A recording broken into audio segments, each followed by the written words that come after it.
तुम्ही तिला पहिल्यांदाच मेसेज करता, हाय पाठवता आणि ती सीन करते, पण रिप्लाय नाही. का बरं असं होतं? तुम्हाला वाटतं तुम्ही काहीतरी चूक करत आहात, किंवा कदाचित तुम्हाला तिच्या मनात काय चाललंय हे कळत नाही. ही फक्त तुमचीच नाही तर आजकालच्या हजारो तरुणांची समस्या आहे, कारण मुली फक्त शब्दांवर नाही तर भावनांवर आणि योग्य वेळेवर प्रतिसाद देतात.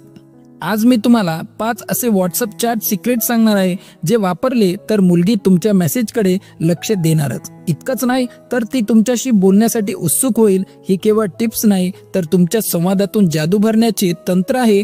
आणि हो, या सगळ्या टिप्स त्या मुलांसाठी आहेत जे फेक नाहीत, जे फक्त टाइमपास करत नाहीत, पण खरंच एका चांगल्या आणि अर्थपूर्ण नात्याची सुरुवात करण्याचं स्वप्न पाहतात. मित्रांनो, जर तुम्ही अजूनही या चॅनलला सबस्क्राईब केलं नसेल तर लगेच खाली दिलेल्या सबस्क्राईब बटनावर क्लिक करा आणि बेल आयकॉन दाबायला विसरू नका, कारण इथे तुम्हाला फक्त ज्ञान नाही तर यशस्वी आणि आत्मविश्वासपूर्ण व्यक्ती बनवण्याची प्रेरणा मिळेल. चला तर मग सुरुवात करूया आपल्या या गेम चेंजिंग सिक्रेट्सना. चॅट सिक्रेट नंबर 1, फक्त हाय. अनेकदा आपण समोरच्या व्यक्तीला ओळखत नसताना हाय, हॅलो पाठवतो आणि मग त्यांच्याकडून प्रतिसाद न मिळाल्यास निराश होतो. पण हाय हा फक्त एक सिग्नल आहे. तो तुमचं व्यक्तिमत्व, तुमचं निरीक्षण दाखवत नाही. समोरच्या व्यक्तीने तुमच्यात रस का घ्यावा हे तुम्ही हाय मधून कसं दाखवणार? म्हणूनच काहीतरी खास आणि निरीक्षणावर आधारित मेसेज पाठवणं गरजेचं आहे.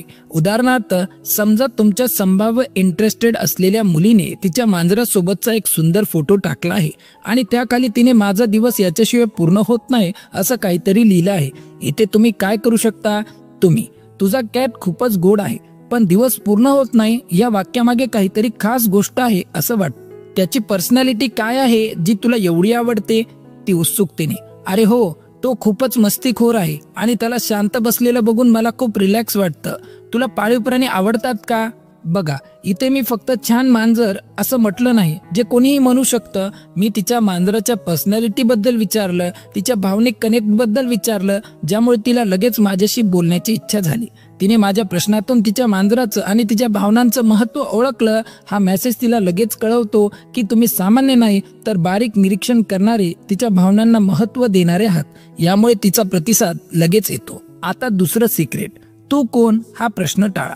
अनेकदा मुलींना अनोळखी मेसेज आला की हा प्रश्न थेट किंवा अप्रत्यक्षपणे येतो.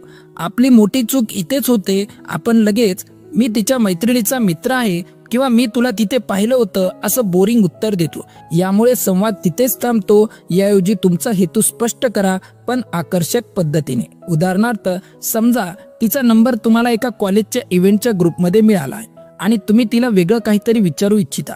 ती तुम्हाला ओळखत नाही, त्यामुळे तू कोण असा प्रश्न येऊ शकतो. हाय, मला माहित आहे हा मेसेज थोडा अचानक वाटेल, पण कालच्या आर्ट फेस्टमध्ये तुझी ती पेंटिंग पाहून खूपच प्रभावित झालो.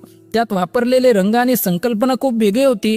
त्यामागे काही खास विचार होता का? ती आश्चर्याने, ओ, तुम्ही पाहिलं ते? हो, मला वाटलं होतं की कोणीतरी लक्ष देईल. मी साधारणपणे अशा गोष्टींवर मेसेज नाही करत, पण तुमच्या प्रश्नाने मला विचार करायला लावलं. इथे मी तिला मी अमुक तमुक ग्रुपमधून नंबर घेतला असं बोरिंग उत्तर दिलं नाही. मी थेट तिच्या आवडत्या गोष्टीबद्दल, तिच्या कलेची प्रशंसा केली. यामुळे तिला लगेच कळतं की तुमचा हेतू काय आहे. तुम्ही तिला त्रास देण्यासाठी मेसेज करत नाही तर तिच्या खास गोष्टीची प्रशंसा करण्यासाठी करत आहात. यामुळे तू कोण हा प्रश्न बाजूला सारून थेट एका अर्थपूर्ण संवादाला सुरुवात झाली, जिथे तिला स्वतःबद्दल, तिच्या पॅशन बद्दल बोलण्याची संधी मिळाली. तिसरं सिक्रेट, फक्त कोरडे प्रतिसाद येतात तर? तुम्ही भरपूर प्रयत्न करताय, मेसेज पाठवताय, पण ती फक्त ओके, नाईस असं उत्तर देते. याला ड्राय रिप्लाय म्हणतात. आपली चूक काय असते? आपण तिला इंटरव्ह्यू घेतो असं वाटतं. तुला काय आवडतं, कुठे राहतेस, फेवरेट फूड काय, असे प्रश्न विचारून आपण तिला कंटाळा आणतो. याऐवजी तिची उत्सुकता वाढवा, तिला विचार करायला लावा. उदाहरणार्थ, समजा तुम्ही तिच्या एका पोस्टवर बोलताय आणि ती फक्त नाईस पोस्ट किंवा थँक्स असा कोरडा प्रतिसाद देते.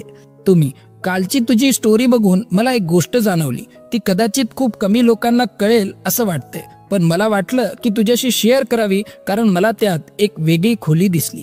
ती जिज्ञासेने, काय जाणवलं? आता मला पण उत्सुकता लागली आहे. त्या फोटोत तू जे काही एक्सप्रेशन दिलं होतंस त्यात एक प्रकारची शांतता आणि विचारांची गर्दी जाणवली, जसं काही तू खूप काही मनात ठेवून आहेस पण बोलू शकत नाहीयेस. मी बरोबर आहे का? बघा, मी इथे थेट प्रश्न विचारला नाही किंवा तुला अजून काय आवडतं असं विचारून तिला बोर केलं नाही. मी एक गोष्ट जाणवली, खूप कमी लोकांना कळेल, असं बोलून तिची उत्सुकता वाढवली आणि नंतर तिचं निरीक्षण सांगून तिला लगेच माझ्याशी सहमत होण्याची किंवा स्पष्टीकरण देण्याची संधी दिली। यामुळे कोरडा संवाद लगेच एका भावनिक आणि अर्थपूर्ण चर्चेत बदलला, कारण तिला वाटलं की तुम्ही तिच्या भावना आणि विचारांना समजून घेत आहात। आता चौथं सिक्रेट, इमोजी न वापरता भावना व्यक्त करा। अनेकदा मुलं सतत हे इमोजी टाकतात, प्लीज, रिप्लाय ना असा आग्रह करतात। यामुळे मुलीला वाटतं हा मुलगा फारच पुश करतोय आणि ती तुमच्यापासून दूर जाते। याऐवजी तुम्ही तिला स्पेस द्या आणि तुमचा आदर दाखवा, पण भावना शब्दातून व्यक्त करा।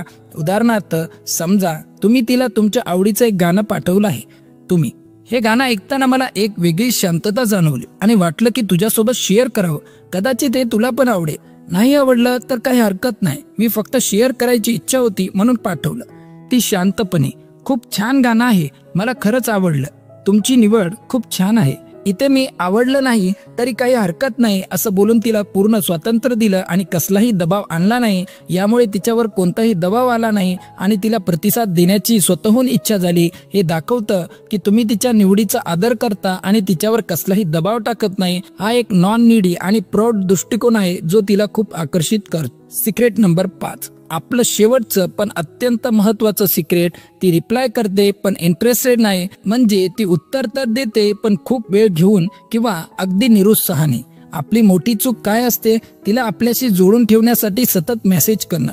यामुळे तिला आणखीनच कंटाळा येतो आणि ती दूर जाते। याऐवजी तिला भावनिक आधार देऊन तिच्या मनात एक वेगळी जागा निर्माण करा।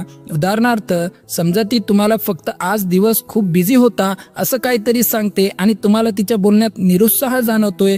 तुम्ही असं दिसतंय की आजचा दिवस तुझ्यासाठी खूपच दमवणारा होता। मला वाटतं कधी कधी काही गोष्टी नुसत्या बिझी नसतात तर त्या मनावर पण थोडं ओझं टाकतात। सगळं ठीक आहे ना? ती मन मोकळेपणाने, हो यार, खरंच आज खूप हेवी वाटतंय। तुम्ही कसं ओळखलं? थोडं ट्रेस मध्ये आहे। तुम्ही कधी कधी शब्दांपेक्षा डोळे आणि टोन जास्त बोलतात। मी फक्त ते ओळखण्याचा प्रयत्न केला। जर तुला बोलायचं असेल तर मी ऐकायला तयार आहे, नाहीतर फक्त शांतता पण शेअर करू शकतो। बघा, मी इथे तिच्या बिझी असण्यामागे असलेलं भावनिक कारण शोधलं। मनावर ओझं आणि स्ट्रेस या शब्दांचा वापर करून मी तिला समजून घेतल्याचं दाखवलं। यामुळे तिला वाटलं की हा मुलगा माझ्या भावनांची कदर करतोय आणि तो फक्त वेळ घालवत नाहीये। मी ऐकायला तयार आहे, नाहीतर फक्त शांतता पण शेअर करू शकतो असं बोलून तुम्ही तिला मनमोकळपणे बोलण्यासाठी किंवा शांत राहण्यासाठी पूर्ण स्पेस दिली।